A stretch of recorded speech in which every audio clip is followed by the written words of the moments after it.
Tonight, a relentless ringing from robocalls. What some are doing to fight back and stopping the calls. It was pretty overwhelming. Plus, only on KOMU, we hear from the family of the Columbia woman killed in a weekend head-on collision. She really touched everybody around her. In details on the MU student with tuberculosis, we talked to another student about her experience with the infectious disease. But for other students, definitely would be worried. This is KOMU 8 News at 10. Coverage you can count on. KOMU 8 News starts now. Another winter storm is headed our way, and we'll be here by this time tomorrow. Good evening, I'm Monica Madden. And I'm Jim Rick. Thanks for joining us. Tomorrow we will be in storm mode 3 on a scale of 0 to 5. Kenton, what does this mean for travel tomorrow afternoon and tomorrow night? Yeah, it could certainly be just a bit of a mess here already by this time tomorrow. But hey, it's another week in mid-Missouri this winter, which means we have another winter storm. We're going to track it here, and we're going to start off by looking at our travel impacts for our day tomorrow. So before this system gets here, so between, or I should say really just before 3 p.m. in general, we should be okay. We actually are going to have moisture overhead as early as noon, but it's going to be fighting a lot of dry air. So it's likely not actually going to reach us at the surface until we head towards about 4 p.m. to 7 p.m. That's when I'm expecting the snow to arrive from the south to the north across mid-Missouri. It is going to start impacting the roads pretty quickly. If you remember last Friday, once that snow started falling, it started accumulating quickly on the roadways. It's likely going to do that here too, but we're also going to have winds gusting up to 25 miles an hour, blowing our winds. So we're already going to have decreased visibility. Then everything that gets even worse as we head throughout the evening and into the morning hours too. We could still have some of this freezing drizzle and snowfall hanging on. So icy conditions still for the morning commute on Wednesday, and then by the afternoon, things getting better. I'm tracking this hour by hour, talking about accumulation coming up later. Tonight, we're learning more about the woman killed in Saturday's West Boulevard crash. In an exclusive interview, KOMU 8's Blake Salmon sat down with Jordan Hoyt's family and is here in the studio with their reaction. Jordan Hoyt's family gathered on the back porch of her parents' house. They say she was the family's rock and the glue that bound them all together, and that's why losing her is so devastating. I just wanted to see the site after a little bit of the snow had melted. This was Michael Hoyt's first time seeing the site of the crash that killed his sister. It was pretty overwhelming. Yeah. It was rough, but, you know, it was something I needed to do. Flowers marked a spot on West Boulevard where police say a driver leaving another crash hit Hoyt's car head-on. A life shattered, like the glass that still lines the road. But Hoyt's family says their pain could never dull their memories. Something that I needed to do was flop down in the snow and make a snow angel. And it's something Jordan would have done for me. Michael says his sister put everyone else's needs before hers. She knew when she needed to be there to help out, whether asked or not. Always. Like whenever you needed help, she would be there for you to come pick you up and support you. There's so many people that she's touched, and the funny part is that I think that she'd be better at like this interviews than any of us. A hurting family finding some joy. It gives us a lot of comfort knowing that she'll live on in a lot of people's memories. It's just what Jordan would want. Earlier, you heard from Jordan's niece, Natalie. She says one of her favorite gifts from Jordan is a scarf, because every time she puts it on, it feels like Jordan's giving her a hug. In the studio, Blake Salmon, KOMU 8 News. According to Columbia police, this wasn't Lucas Evans' only car wreck. The other driver, a Columbia man, told us Evans hit his car back in October. Broderick Reese says it happened on Grindstone Parkway when Evans tried to pass him, also in a no-passing lane. There was a whole line of cars. He put a lot of people's lives in danger that day, too. And now that he's done something like this again and he's actually hurt someone and taken someone's life, like, that's something that's never going to change. Police confirmed they did send officers to that wreck, but no charges were filed and no one was hurt. Coming up a little later, Columbia's newest effort on eliminating such crashes. Workers at a Columbia restaurant found a man's body when they opened the store this morning. They called police to ABC Chinese Cuisine. The owner says the roof was collapsed in the kitchen. Police have not released the name of the man or why he was there. The restaurant owner believes the man was a burglar. In December, we showed you how robocalls are annoying us, even if you're on the state's no-call list. We wanted to find out what people are doing to get away from those never-ending calls. Target 8's David Estrada talked to 2 phone users who have found creative ways to fight robocalls.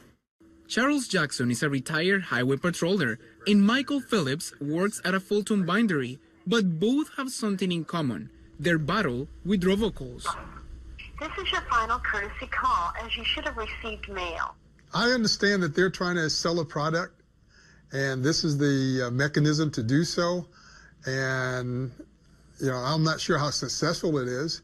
I really got perturbed this past November. Somebody tried to use his ID illegally. Both Jackson and Phillips are registered on the Missouri no-call list, but they say that hasn't been enough. I get probably 5 or 6 calls a week. Not a lot. Sometimes from that same number, I'll get several calls from that same number, and if I don't answer it for 3 or 4 days or a week, then they'll stop calling. Phillips says he has researched different options to block robocalls on his cell phone and landline. One of those offered by the provider of his phone service at home. Call features, automated call screening. I looked that up online, and they said that was one of the most effective ways to keep telemarketers, the bots, from calling you. Phillips has also tried several apps to block robocalls on his cell phone. Call blocker, blacklist, calls blacklist, SMS blocker. And the list goes on. He recently installed RoboKiller, an app that blocks some robocalls and even plays pre-recorded conversations like this one between 2 people, meant to confuse the spam callers. Yeah, hello. No, brother, I got it. Brother! No, brother, why are you calling me? No, I'm not calling you. I'm on the phone with someone. Jackson says he would be willing to try an app for his cell phone, but his strategy to fight robocalls is even simpler. I just don't answer the calls of unknown numbers, and I let it go to voicemail. So now we're getting ready to do an experiment here. I wanted to show you how that voicemail from Mr. Charles sounds. So I'm going to give him a call just so you can hear it. Let's give it a try. All right. Let's see. Due to the large number of telemarketing calls, I do not answer numbers I do not recognize. Please leave your name and number, and I will get back with you as soon as I can. Sorry for any inconvenience. Have a blessed day. Jackson says some people who call him even react with humor to his voicemail. When I call people back, usually I explain to them, what's going on, and they agree because most of them are receiving robocalls too. He says not answering unknown numbers wouldn't work for everybody. If they're in a business and they're getting these, getting calls, because they're getting calls all the time from numbers that they're not familiar with, so it hampers them to be getting these robocalls. And so they have to answer every call. Both Phillips and Jackson encourage people to not give up fighting robocalls. If other people are using the robos against you, use the robos for you. Why not take advantage of what's available out there right now? But above all, Jackson says people shouldn't get frustrated over robocalls regardless of what they are trying to sell to you. I guess because I'm getting old, they want to sell me life insurance.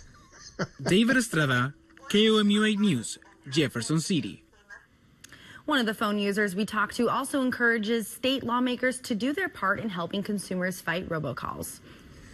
MU reports an active tuberculosis case on campus coming up. Another student shares her experience with the disease.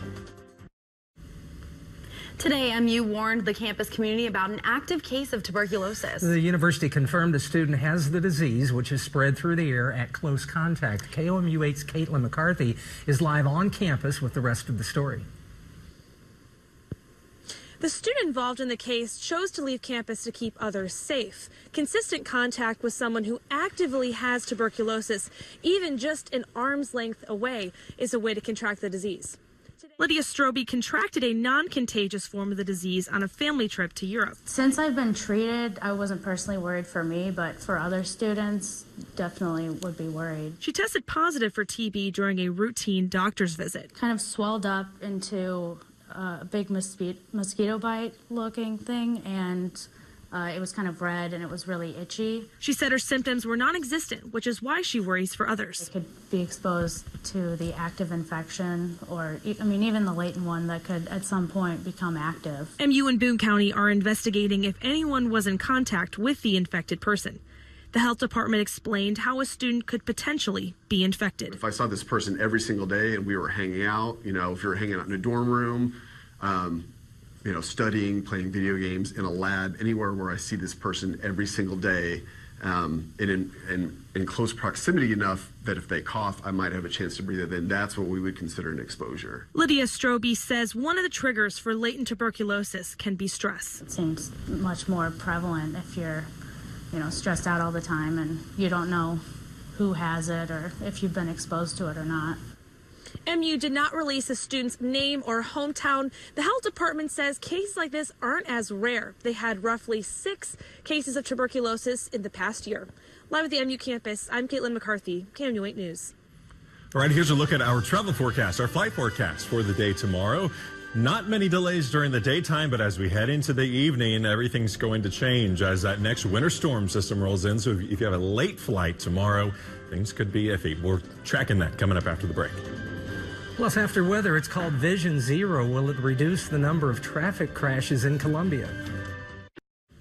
Welcome back to KOMU 8 News at 10 o'clock. Here's a live look at our satellite and radar. And you can see we have some moisture down here from the south. It's actually just getting in off the Gulf of Mexico. That's the system that's going to eventually affect us in less than 24 hours. It's going to be here, and it's going to eventually move in here as we head through about the next, again, less than 24 hours. I would say probably around 18 hours. So if you look here, hour by hour here, 7 a.m., could see some sunshine as you head out the door, but I think a lot of us will still be mostly cloudy, looking at low temperatures in the lower 20s. Wind chills in the 10s. Then as we head into the afternoon, temperatures warming to around and just above freezing even. I think around 34 for the high temperature here for a lot of us, especially along the I-70 corridor, maybe up to about 35 as you head to the south of I-70. I'm looking for the snowfall to roll in by the end of the afternoon. Now, what's interesting is actually even by noon to 4 p.m., a lot of this moisture is already going to be overhead. What it's going to have to do, though, is it's going to have to fight through a lot of dry air to reach us at the surface. So the moisture is going to be here, but it actually has to saturate our entire atmosphere before it can actually reach the ground. So that's what it's going to be doing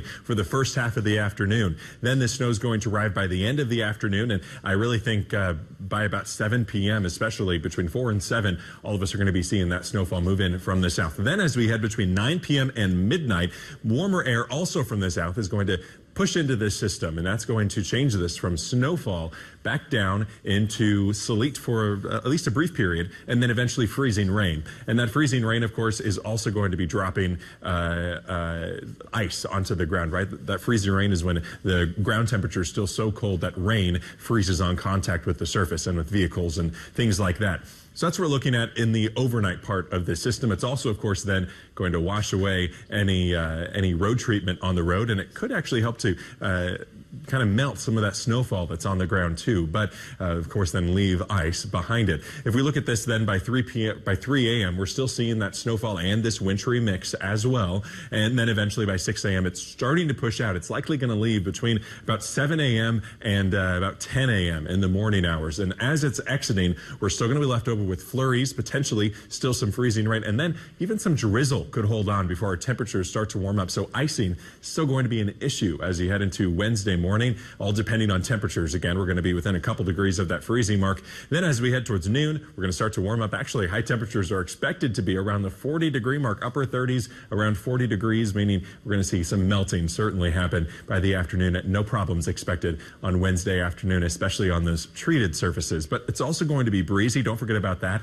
And that's going to happen as the snowfall. Remember, we're starting off as snow. And so here's 6:30 p.m. It's snowing likely for a lot of us by this point. Gusts are going to be around 20 to 25 miles per hour, potentially up to 30 miles per hour. So we have light to moderate snowfall. It's going to be blowing 25 to 30 miles per hour. We're looking at decreased visibility, low visibility certainly, and accumulation on the roadway. So before 3 p.m., we're good to go. 4 to 7, that snow starts to arrive. It's going to travel. It's going to impact some of our travel already, the afternoon commute, and especially the evening commute as well into Wednesday morning. And then as you head into the afternoon on Wednesday, things starting to get much, much better. For total accumulation, we're looking at up to 1/10 of an inch of ice accumulation possible for all of us, but less snow down to the south because we're going to see more freezing rain and more regular rain as well. So we're looking at 1 to 2 inches here, areas Jefferson setting into the south, about 2 to 4 inches then for the rest of us. And overall, generally, 1 to 3 inches is expected across mid-Missouri from the end of this system. Now, overnight tonight, temperatures around 22 by sunrise, northeast winds 3 to 8 miles per hour, 34 there tomorrow. Remember, gusts are going to be up to 25 miles per hour as that system rolls in. We'll be tracking it all day long. Stay with us and the KOMU8 weather and traffic app. 40 degrees on Wednesday, 42 on Thursday. We're right around that 50-degree mark on Friday and Saturday. But hey, look at that. Could see some rainfall, spring-like rainfall on Saturday. After plenty of snow days, some people are just tired of this weather. But for a group of families, the cold today meant a good time. KOMU8's David Estrada tells us how they made the most of their day off. Columbia resident Emily Stevens says she's ready for the cold to go away. Gosh, compared to the last winter, I don't remember it being so cold and dreary. Wanda Jesse also says this winter has been quite something. Honestly, I'm freezing my butt off. But the grandkids love it, so that makes it worth it. Jesse, her grandchildren, and other families came sledding at Stevens Lake Park. Braden Hughes lost no time enjoying the snow. Oh, that was bumpy. Did you flip? He came out with his dad. That was actually a bump. We saw it one day when we were walking on the trail, and so we decided to sled down it. Kellen Houston came out with his mom. My friend told me it was fun to sled out here, and so my mom told us we could go and sled out here today. And even Kellen's mom decided to take a turn on the hill.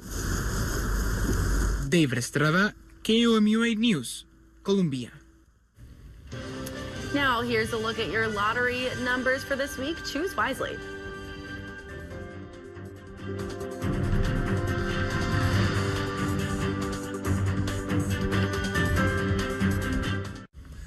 The Columbia City Council is hearing reports on Vision Zero tonight. It's a policy using thousands of tax dollars to lower serious traffic injuries and deaths to zero. KOMU8's Ethan Stein shows us how the policy is working in Columbia 1 year later.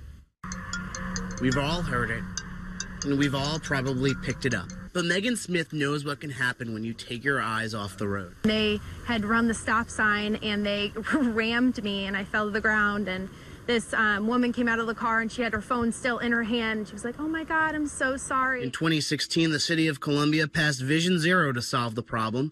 The popular nationwide policy's goal is to reduce traffic deaths. New York City cut its traffic crashes, serious traffic crashes by something like 20%. But after just 1 year, the opposite happened in Columbia. Columbia's 8 deadly crashes is one more than the year before. It's the third highest number of deadly accidents this past decade. Supporters of Vision Zero say it's all about the long game. Think about it as a monopoly game. Zero Vision isn't just one policy, but a board of properties. And the city of Columbia only has so much money. So if it's spending money on education campaigns, it's harder to find funding for other properties of the program like traffic safety enforcement and construction projects. Educators believe their program is helping more drivers follow the law and creating safer conditions. So parents feel confident their young drivers will pick up safety tips instead of their phones. Ethan Stein, KOMU8 News, Columbia. The Columbia City Council also approved adding a no-cost tobacco retail license for every location selling within city limits. You can head to our website at KOMU.com to compare Columbia to other cities with similar programs. Highlights from the girls' district in Lynn coming up next in sports. Now from the Ford Sports Desk, KOMU8 Sports. Hello, everyone. The Missouri Tigers have a big challenge tomorrow night when the 4th-ranked Kentucky Wildcats arrive at Mizzou Arena. The Tigers and Cats tip off at 8 o'clock. Kentucky 21-4 and has won 10 of its last 11.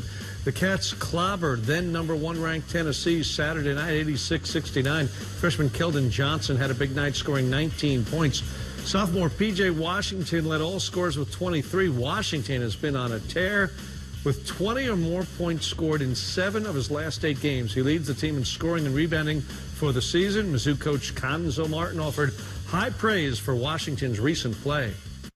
because he'll get his shots. I mean, the only way you slow him down, you limit his shots. That means you double him, take the ball out of his hand, but he'll make plays.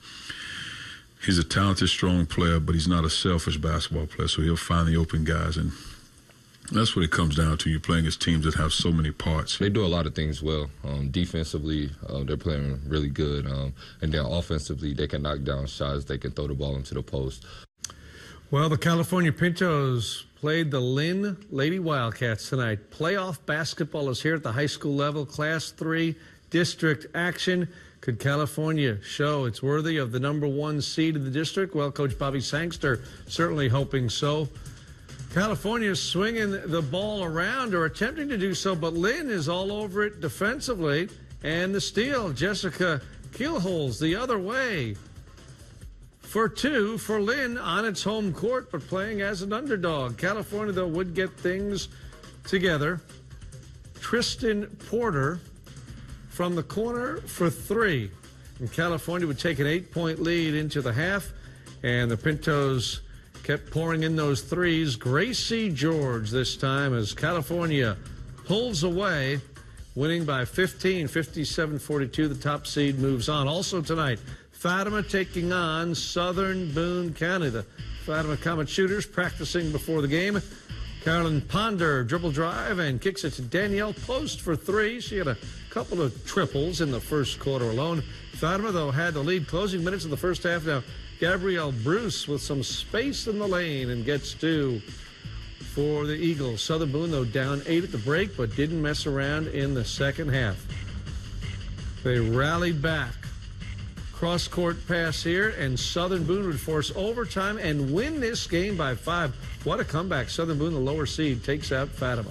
The St. Louis Blues refuse to lose. Their win over Minnesota Sunday pushed their winning streak to 10 games in a row. That ties a franchise record set back in 2002. So tomorrow night at the Enterprise Center in St. Louis, the Blues will go for a franchise record 11th consecutive win. St. Louis sizzling, especially defensively late with shutout victories in its last 3 games.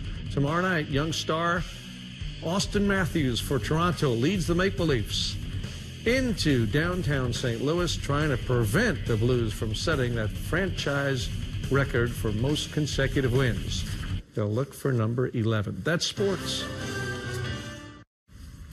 Coming up on KOMU 8 News today, the group Moms Demand Action will be at the state capitol tomorrow. What bills they support and which they oppose, that's on KOMU 8 News today. Remember, we are in a storm mode index 3 on a 0 to 5 scale for this system starting tomorrow late afternoon, continuing through the evening hours. And again, it's not a lot of snow and it's not a lot of ice, but combined plus the wind, it's going to cause some issues. So we still have to respect this system for sure. We're looking at, again, 1 to 2 inches south of Highway 50, then 2 to 4 inches for a lot of us. So overall 1 to 3 inches expected for the most part here in mid-Missouri, starting 4 to 7 tomorrow afternoon and then ending 7 to 10 a.m. on Wednesday. High temperatures tomorrow will be around the freezing mark before it rolls in the evening. You know what we were talking about while you were doing the weather? What were you talking about, Jim? That groundhog. You can't trust a groundhog. He's only right, I think, 31 or 32% of the time. I think this is one of the other times for sure. Every year, it's nothing but disappointment. I wonder how long they'll do it. I mean, I know it's a tradition, right? But how long will it keep going? I think Punxsutawney Phil's been around a long time. I think there's different versions. Punxsutawney 1, 2, 3, 4, 5, 6. Yeah. As I said, you can't trust a groundhog, right? Why would you? Why would you? Really? Big ball game tomorrow night here in town. Tigers and Kentucky. Missouri's only beaten Kentucky once ever. That was at home last year at the arena. But a tall order for Missouri. Double-digit underdogs at home tomorrow. On air, online, on Facebook, on Twitter, on the News app, and the Weather app. KOMU 8 News. Coverage you can count on.